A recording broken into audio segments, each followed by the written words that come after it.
If there was any doubt that freedom of press no longer exists in Egypt, Saturday's decision makes it difficult to say otherwise. The country's most senior religious figure has approved the death sentence handed down to Al Jazeera executive Ibrahim Hilal by a court last month. Hilal was accused of passing state secrets to Qatar in what human rights groups have dismissed as a politicized case and a sham trial. The veteran journalist has held several roles within the network, including as Al Jazeera Arabic's director of news and deputy managing director at the English language channel. He previously worked for the BBC World Service and has over 20 years of journalistic experience. Also sentenced to death in absentia is Ala Sablan, who was an Al Jazeera employee until last year, as well as Asma Al-Khatib, a journalist with the online Rust News network. The Committee to Protect Journalists has listed Egypt among the top jailers of journalists and one of the most dangerous places to report from.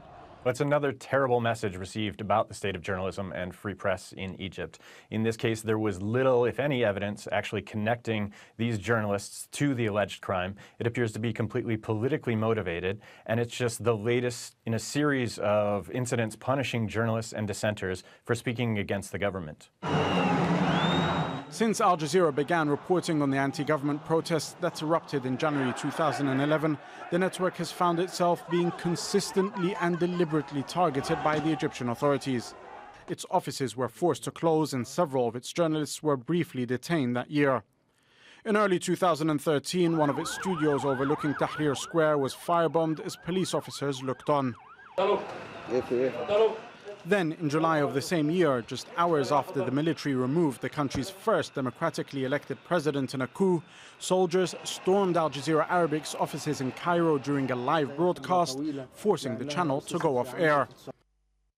By the end of 2013, 5 Al Jazeera staff were behind bars, imprisoned simply for the sole reason of being journalists.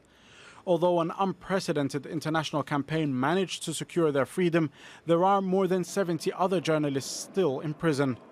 Al Jazeera continues to reject any accusations that it has in any way compromised its journalistic integrity. By approving these death sentences, Egypt's government is showing its contempt of journalists who challenge its authority with a judgment that is final. Jamal Elshayyal, Al Jazeera.